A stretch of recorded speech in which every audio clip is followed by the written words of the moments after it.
ప్రైస్తల ప్రభును రక్షకుడైన యేసుక్రీస్తు పరిశుద్ధ నామమునకు మహిమ కలుగును గాక. మీ అందరికీ కూడా వందనాలండి. దేవాది దేవుడు మనందరినీ ప్రేమించి మనకిచ్చిన మరొక నూతన దినముల ఈ దినమునకు గాను దేవుడు అనుగ్రహించి వాక్యంను ధ్యానించుకుంటూ ఆ మహోన్నతుని గణపరుస్తూ ముందుకెళ్దామండి. ఈరోజు దేవుడు మనకు అనుగ్రహిస్తున్నటువంటి వాక్యము హెబ్రీ పత్రిక 6వ అధ్యాయము 11వ వచనమును దేవుడు ఈ రోజు మనకు వాక్యముగా అనుగ్రహిస్తున్నారండి. ఆ వాక్యమును చదువుకుంటూ దేవుడు చెప్పే మర్మాలు, ఆయన బోధిస్తున్న మర్మాలను స్వీకరిస్తూ ఆయన చేత ఆశీర్వదిస్తబడుతూ ముందుకెళ్దామండి. ఆ వాక్యము హెబ్రీ పత్రిక 6వ అధ్యాయము 11వ వచనము.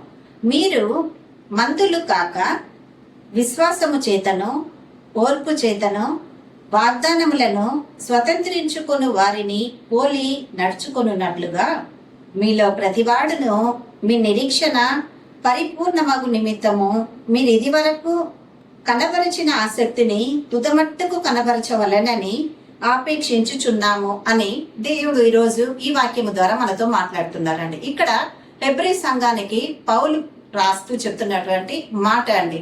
ఆయన మొదలు పెట్టడమే ఆయన అంటున్నటువంటి మాట ఏమై ఉందంటే, మీరు మందులు కాక విశ్వాసము చేత ఓర్పు చేత వాగ్దానములను స్వతంత్రించుకోవాలి అని చెప్తున్నారండి. మందులు అంటే అర్థం ఏంటండి? అంటే చెప్పగానే వెంటనే జరిగిపోవాలి. మానవ స్వభావం ఎటువంటిది అని అంటే, దేవుడే కాదు మనుషులైనా మనమైనా ఏదైనా అనుకుంటే వెంటనే అది జరిగిపోవాలన్న ఆలోచనతో మనం ఉంటామండి. కానీ ఇక్కడ పౌలు దేవుని విషయంలో మనం ఎలా ఉండాలి అని అన్నది ఈ రోజు వాక్యము ద్వారా నేర్పిస్తున్నాడు. అది ఏమై ఉందంట, మీరు మందులు కాక అంటే చెప్పాడులే దేవుడు నెరవేర్చుకుంటాడు, లేకుంటే ఇప్పటికిప్పుడు ఏదైనా దానికి నెక్స్ట్ ఆల్టర్నేటివ్ సొల్యూషన్ చూసుకుందాం, ఏం చెయ్యాలి అన్న ఆలోచనతోనే మనం ఉండిపోతామండి. దేవుడు ఏదైనా ఒక విషయంగా మనం అడిగినప్పుడు, మనం ప్రార్థించినప్పుడు, దేవుని ఎదుట మనం మోకరిల్లినప్పుడు ఆ పరిశుద్ధుడు మనకిస్తున్నటువంటి వాగ్దానం అందుకుంటూ ముందుకెళ్ళాలి అని అన్నప్పుడు ఖచ్చితంగా దేవుడు మన ప్రార్థనకు, మనం అడుగుతున్న దానికి జవాబుగా వాగ్దానం ఇస్తాడండి. ఎప్పుడు కూడా ఇది ప్రతి క్రైస్తవ బిడ్డ జీవితంలో ఒక అనుభవపూర్వకంగా మనం తీసుకొని ముందుకెళ్తున్నాం కదండి. మరి ఇప్పుడు దేవుడు ఆ వాగ్దానం మనకు అనుగ్రహించినప్పుడు దానిని స్వతంత్రించుకునేంత వరకు కూడా, అంటే దేవుడిచ్చిన ఆ వాగ్దానం మనందరి పట్ల నెరవేర్చబడేంత వరకు కూడా, దాన్ని స్వతంత్రించుకునేంత వరకు కూడా మనం ఎలా ఉండాలంట వాక్యములో, మీరు మందులు కాక విశ్వాసము చేతను ఓర్పు చేతను వాగ్దానములను స్వతంత్రించుకోవాలి అని పౌలు సెలవిస్తున్నాడు. ఇప్పుడు మనం అడిగిన దానికి, వేడుకున్న దానికి, మొరపెట్టిన దానికి, విజ్ఞాపన చేసిన దానికి, కన్నీటితో దేవుని దగ్గర కనిపెట్టిన దానికి జవాబుగా దేవుడు వాగ్దానం ఇస్తున్నాడని తెలిసినప్పుడు, ఆ వాగ్దానం నెరవేర్చబడుతుంది అని విశ్వాసముతో మనం గ్రహించినప్పుడు, ఆ వాగ్దాన విషయంలో మనం ఎలా ఉండాలి దేవుని దగ్గర పొందుకునేంత వరకు కూడా మందులు కాక, అంటే ఆలస్యం చేయకుండా నా దేవుడు నెరవేర్చబడాలి అంటే నేను కూడా అంతే ఆసక్తితో దేవుని దగ్గర కనిపెట్టాలి. అంటే ఈ విషయంలో నేను ఎప్పుడు కూడా ఆలస్యం చేయకూడదు, దేవుని యందు ఆసక్తి కలిగి కనిపెట్టాలి అని చెప్పి మందులు కాకుండా ఏం చేయాలంట, ఫస్ట్ విశ్వాసము చేతను ఓర్పు చేతను, విశ్వాసముతో, ముందుగా విశ్వాసము చేత ఏదైనా మన ప్రార్థనకు జవాబు రావాలి అంటే మనము మన దేవుణ్ణి అడిగిన ఆ ప్రార్థనకు జవాబు దేవుని యుద్ధ నుంచి మనం పొందుకోవాలంటే మనకు మన పరలోక తండ్రికి మధ్యలో పనిచేసే ఒకే ఒక ఆయుధం విశ్వాసము అని అన్నది మాత్రమేనండి. అంటే మనం ఎంత లోతైన విశ్వాసముతో మన పరలోక తండ్రి దగ్గర అడుగుతున్నామో ఆ పరలోక తండ్రి అడిగిన విశ్వాసాన్ని బట్టి నెరవేర్చడానికి ఆయన ఎప్పుడు కూడా సిద్ధంగా ఉంటాడు.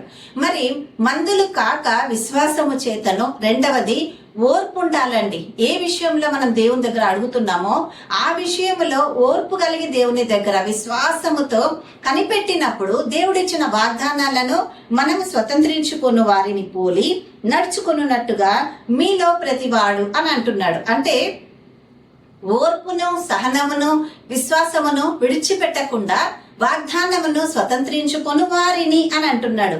ఎవరండి వారు? ఎగ్జాంపుల్ గా తీసుకుంటే మనం జ్ఞాపకం చేసుకోదలిచినటువంటి ఒక వ్యక్తి అబ్రహాము కదండి. అబ్రహామును దేవుడు పిలిచినప్పుడు అతనికి 75 సంవత్సరాలండి, సంతానం లేదు, అతని అవసరత దేవునికి తెలుసు. సో దేవుడు అతన్ని ఆశీర్వదించే నిమిత్తముగా తనున్న స్థలంలో నుంచి దేవుడు అతన్ని బయటికి రమ్మన్నాడు. రమ్మని అతన్ని పిలిచినప్పుడు అతనికి 75 సంవత్సరాలండి. మరి ఆ 75 సంవత్సరాలకు దేవుడు వాగ్దానం ఇచ్చిన తర్వాత చెప్పిన సంవత్సరానికో లేక 2 సంవత్సరాలకో లేక 10 సంవత్సరాలకో కూడా నెరవేర్చబడలేదండి.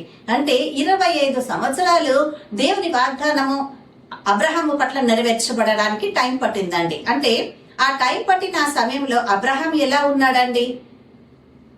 విశ్వాస విషయంలోనూ ఓర్పు విషయంలోనూ దేవుడిచ్చిన వాగ్దానాన్ని స్వతంత్రించుకునేంత వరకు కూడా తన సహనాన్ని విడిచిపెట్టలేదండి. అదే విధంగా ఎప్పుడు చూడు దేవునిలో అలర్ట్ గా ఉన్నాడు. దేవుడు నాకు వాగ్దానం ఇచ్చాడంటే ఖచ్చితంగా నెరవేరుస్తాడు. ఆయన చెప్పిన మాట నెరవేర్చడానికి టైం టార్గెట్ నేను ఎట్లా పెట్టుకుంటాను, ఈ టైంకి అయిపోవాలి, 6 నెలలకి అయిపోవాలి, సంవత్సరానికి అయిపోవాలని కాదు కదా. సో దేవుడు ఇచ్చింది నెరవేర్చబడాలి అని అంటే నేను దేవుని దగ్గర కనిపెట్టాల్సిందే అని ఆ స్వతంత్రించుకున్న వ్యక్తుల్లో అబ్రహాము కూడా ఉన్నాడు. ఆ స్వతంత్రించుకున్న వారిని పోలి నడుచుకున్నట్టుగా మీలో ప్రతి వాడును మీ నిరీక్షణ పరిపూర్ణమగు నిమిత్తము మీరు ఇదివరకు కనపరచిన ఆసక్తిని తుదమట్టుకు కనపరచవలని అని ఆపేక్షించుచున్నాము అని పౌలు సెలవిస్తున్నారండి. ఇప్పుడు స్వతంత్రించుకున్న ఆ అబ్రహామును పోలి నడుచుకున్నట్టుగా మనలో ప్రతి వారము కూడా మన నిరీక్షణ పరిపూర్ణమగు నిమిత్తము దేవుని దగ్గర మనం ఇది వరకు కనపరిచిన ఆసక్తిని చివరి వరకు, అంటే మనం భూమి మీద ఉన్నంత వరకు కూడా అదే విశ్వాసాన్ని కనపరచాలి అని దేవాది దేవుడు సెలవిస్తున్నాడు. ప్రియ సహోదరి సహోదరుడా, ఈరోజు ఏ విషయంలో తొందరపడుతున్నారో లేక ఇంకే విషయంలో దేవుడు వాగ్దానం ఇచ్చాడో అది మాకు ఇంకా నెరవేర్చబడట్లేదు, మేము ఎప్పుడు దాన్ని అందుకుంటాం, ఎప్పుడు పొందుకుంటాం అన్న ఆసక్తితో ఆలోచనతో ఉండి ఈ రోజు కనిపెడుతున్నారా? దేవుడు అట్టి మీ వద్దకే వచ్చి ఈ రోజు మీతో మాట్లాడుతున్నాడు. అబ్రహాం వెయిట్ చేశాడు కదా, పిలిచిన దేవుడు అతన్ని వదిలిపెట్టలేదు కదా, వాగ్దానం అయితే ఇచ్చిన దేవుని దగ్గర నుంచి పొందుకున్నాడు కదా అబ్రహాము. మరి మనకు కూడా వాగ్దానం ఇచ్చిన దేవుడు ఖచ్చితంగా మన పట్ల నెరవేరుస్తాడన్న విశ్వాసముతో మీరు కూడా ఈరోజు నిరీక్షణ కలిగి మీ నిరీక్షణ మీ యొక్క విశ్వాసము తుద మట్టుకు కూడా కొనసాగింప చేస్తే ఖచ్చితంగా దేవుడు మిమ్మల్ని ఆశీర్వదిస్తానని దేవుడు ఈరోజు మనందరితో కూడా మాట్లాడుతున్నాడు. చక్కటి వాక్యం కదండి. ఆదరణ పొందుకొని ఆ మహోన్నతుని కనపరుద్దాం. ఆయన చేసే కార్యాలకు ఆయన సాక్షులుగా నిలబడదాం. కళ్ళు మూసుకున్నట్లయితే ఈ వాక్యము మనందరిలో కట్టి ఫలించును గాక. ఈ కళ్ళు మూసుకున్నట్లయితే ప్రార్థన చేసుకుందాం. హల్లెలూయా హల్లెలూయా హల్లెలూయా హల్లెలూయా. స్తోత్రం స్తోత్రం స్తోత్రం స్తోత్రం దేవా, స్తోత్రం నా యేసయ్యా. తండ్రి మీకే వందనాలు, కృతజ్ఞతల ప్రభా. మా అందరినీ మీరు ప్రేమించి చక్కటి వాక్యముతో మమ్మల్ని ఆదరించారు, బలపరిచారు. మరి ముఖ్యముగా విశ్వాసము, ఓర్పు, సహనము మాకున్నప్పుడు అయ్యా పోలి నడుచుకున్న వారిని బట్టి మీరు కూడా మీ ఆసక్తిని తుదమట్టుకు కొనసాగించాలని సెలవిచ్చిన వాక్యమును బట్టి నీకు వందనాలు తండ్రి. అవునయ్యా, మన మా ఎడల మీరు ఇచ్చిన వాగ్దానమును మేము నెరవేర్పు పొందుకునేంత వరకు కూడా ఆసక్తిని విడిచిపెట్టకుండా నీ పాద సన్నిధులు విశ్వాసముతో ఓర్పుతో కనిపెట్టే కృప ఈ వాక్యము ద్వారా మాకు అనుగ్రహించినారు తండ్రి. మీకే స్తోత్రములు, వందనాలు ప్రభా. మీకే కృతజ్ఞత స్తోత్రములు. ప్రపంచ దేశాల మీదికి మీ హస్తంను నడిపించిన యేసయ్యా నా దేవానికి వందనాలు తండ్రి. ప్రపంచ నాయకులకు ప్రభ యథార్థతతో ప్రార్థన చేసే కృప దయచేయండి నాయన. అయ్యా నీకు వందనాలు తండ్రి. పరిపాలన చేసే జ్ఞానమును వారికి దయచేయండి తండ్రి. అయ్యా దైవజనులను, సువార్థికులను, ప్రభా సేవకులను మీరు జ్ఞాపకం చేసుకోనండి. వారి పరిచర్యలను మీరు దీవించండి. అయ్యా నీకు వందనాలు. సేవకులు అన్నవారు, దైవజనులు అన్నవారు అయ్యా ఇదిగో తండ్రి మీ చేత పిలువబడిన వారమై ఉన్నాము కనుక అయ్యా మీ మాట ప్రకారమే మీ అందు భయభక్తులు కలిగి సేవలో కొనసాగే కృప దయచేయమని ప్రార్థిస్తున్నాం నాయన. మీకే వందనాలు.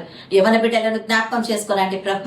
ఎవ్వరు ఎక్కడా తొట్టిల్లకుండా, లోకానుసారముగా జీవించకుండా, పాప మార్గములో పడిపోకుండా, అపవాది చేతులకు చెరపట్టబడకుండా ప్రభ వారి చుట్టూ మీ కంచె దయచేసి మీ యథార్థ మార్గములో, నీతి మార్గములో వారిని నడిపింపచేయమని ప్రార్థిస్తున్నాము నా తండ్రి.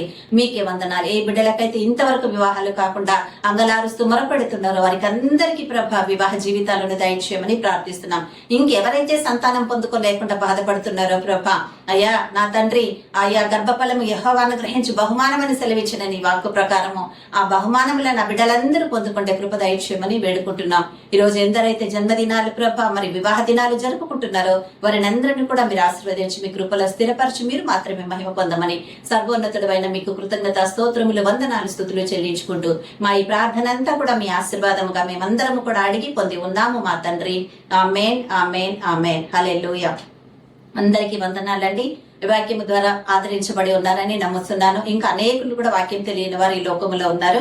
వారందరికీ కూడా ఈ వాక్యాన్ని షేర్ చేయండి. స్నేహితులకు, బంధువులకు, సన్నిహితులకు కూడా ముఖ్యంగా ఈ ఛానల్ ని సబ్స్క్రైబ్ చేసుకుని మరి దేవుడికి ఆశీర్వాదకరంగా నిలబడదాం. ఇటు కృప దేవుడు దయచేయను గాక. ఆమేన్. హల్లెలూయా.